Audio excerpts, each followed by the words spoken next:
Okay, so today we're going to be talking about determining the main idea.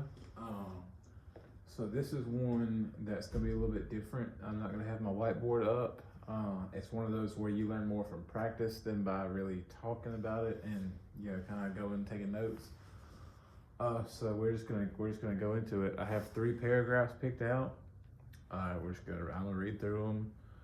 Take a second. You kind of think about it, and then we'll go over the main idea. Tell you why it's the main idea, how you can tell, and we'll move on.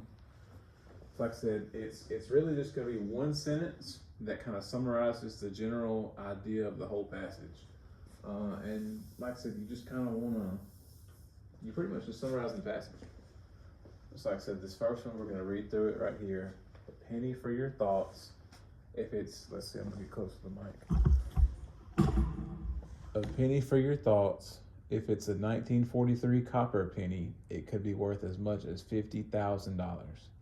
In 1943, most pennies were made of steel since copper was needed for World War II, so the copper penny was ultra rare. Another rarity is the 1955 double die penny. These pennies were mistakenly double stamped, so they have overlapping dates and letters. If it's uncirculated, it could easily fetch $25,000 at an auction. So what's the main idea of this one? Now it is talking about the World War II pennies and the 40s and the 50s and all this and that. So is the main idea about the World War II pennies? Or what would you, in just one sentence, what would you say is the main idea of this? I would say that the paragraph, it tells us about some rare pennies. Due to certain conditions, some coins can be valuable.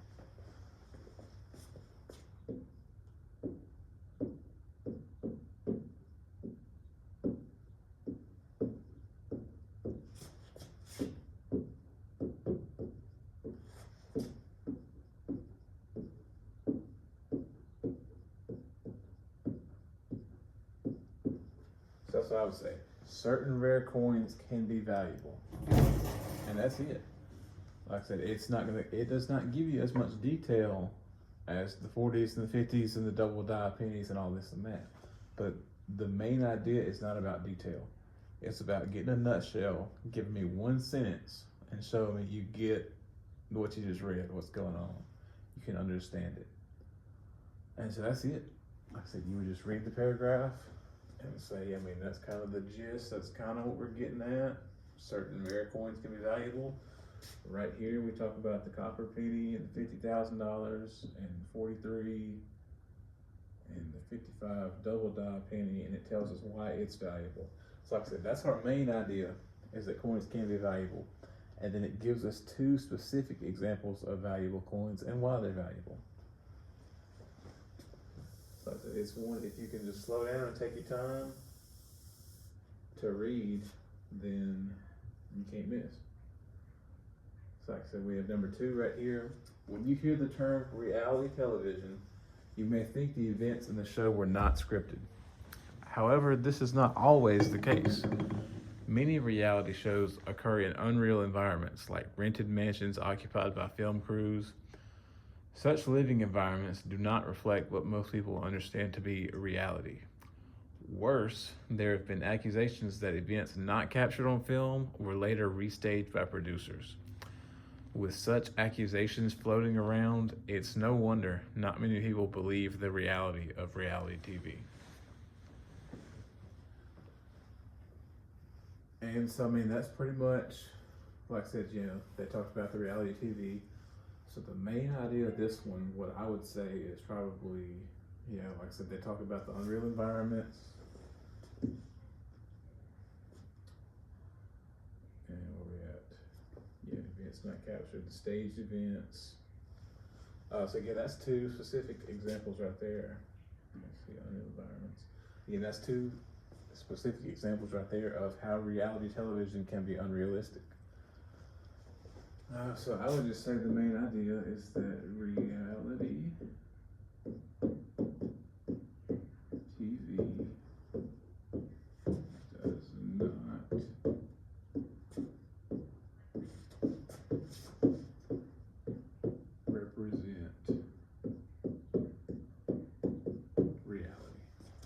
just something like that. It doesn't have to be, it can be in your own words. You might have something, you might say it a little bit differently, but it's the same idea. We see the same clues, we make the same judgments, and we come to the same conclusion. And so last one, we've got number 3 right here. And it is estimated that over 20 million pounds of candy corn are sold in the United States each year. Brach's, the top manufacturer, sells enough candy corn to circle the planet 4.25 times if each piece was laid end to end. That's a lot of candy corn, but nothing compared to the production of Tootsie Rolls. Over 64 million Tootsie Rolls are produced every day. But even Tootsie Rolls have nothing on the candy industry's staple product of chocolate. Over 20 billion pounds of chocolate are produced in the United States each year. So again, summarize the main idea of the paragraph. It would be pretty much the United States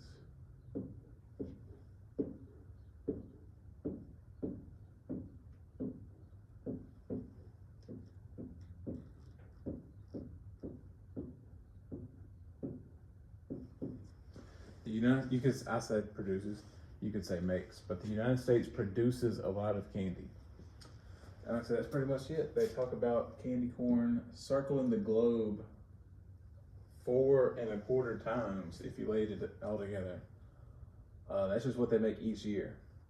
Each year they make enough candy corn to circle the planet 4.25 times. And like I said again, 64 million Tootsie Rolls every day. And then again, 20 billion pounds of chocolate each year. So that's just specific examples, details from the paragraph that, they all point us to that main idea, which is that, the United States produces a lot of candy. So it's just, like I said, just reading through, seeing those little small clues, little details like that, build them up to a conclusion.